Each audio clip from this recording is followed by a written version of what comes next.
Magacayga waa Cabdiraxmaan kusoo dhawaad muuqaal kale cusub. Muuqaalkan waxa uu hadli doonaa taariikhda iyo guusha uu gaaray Jack Ma.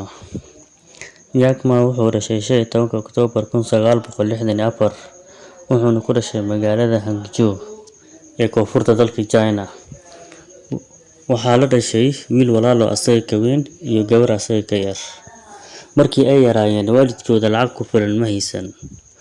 Jack Ma yaraantiisii wuxuu ahaa mid dhib badan oo la dagaalama asxaabta fasalkiisa.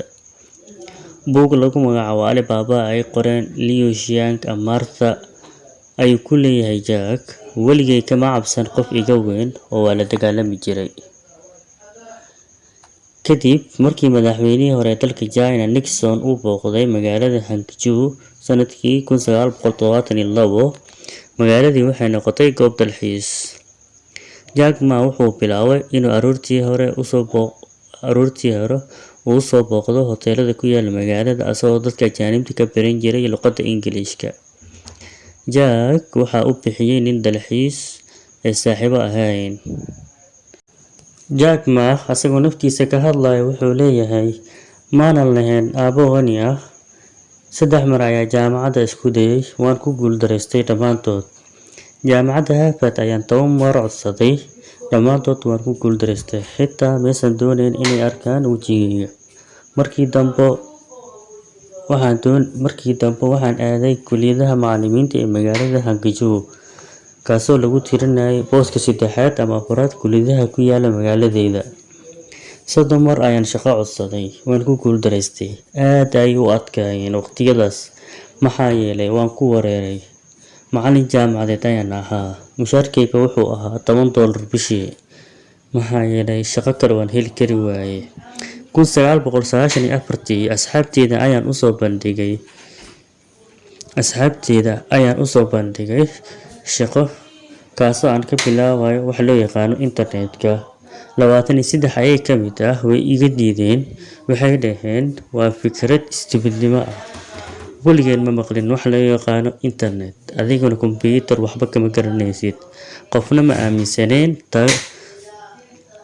inaan guuleysanayo, waayo qof waliba wuxuu dhahayay ninkani si kale ayuu u fikirayaa, si qaldan ayuu u fikirayaa, wuu leeyahay wuxuu ku fikirayaa waxa jirin ayuu ku fikirayaa. Waxaan isku dayay inaan $3,000 ka soo amaahdo bangiyada, waxay igu qaadatay 3 bilood, haddana maanan helin.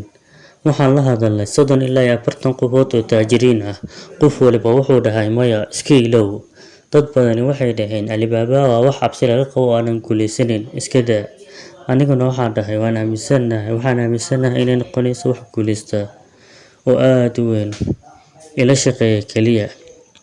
Weligay ma u maleynin Alibaba inay noqonayso sida maanta ay u weyntahay, oo sidaan ay u weynaanayso maanan isdahaynin. Waxaan aaminsanahay inay wax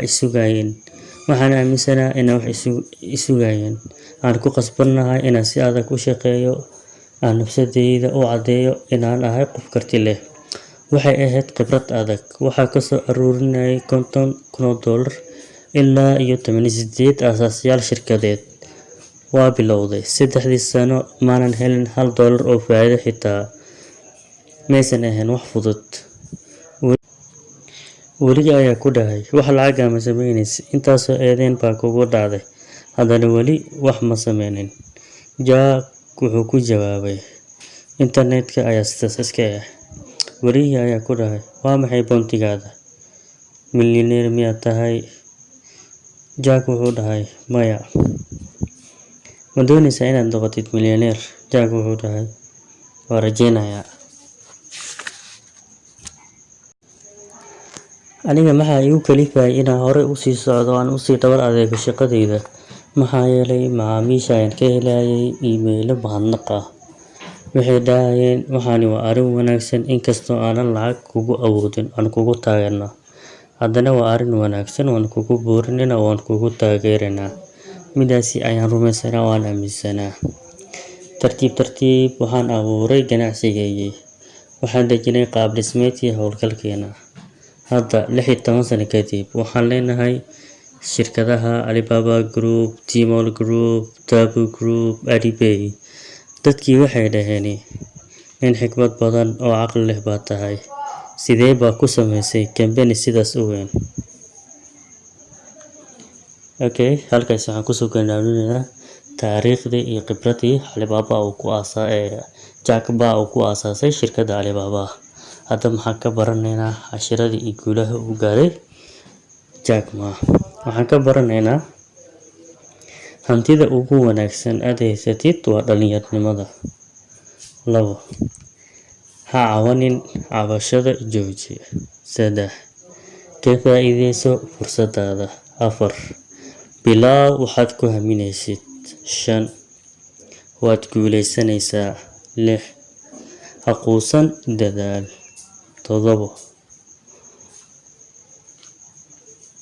Inaad guuleysatid waxay u baahan tahay dhabar adeeg. Mar walba u dhabar adeeg una sabr.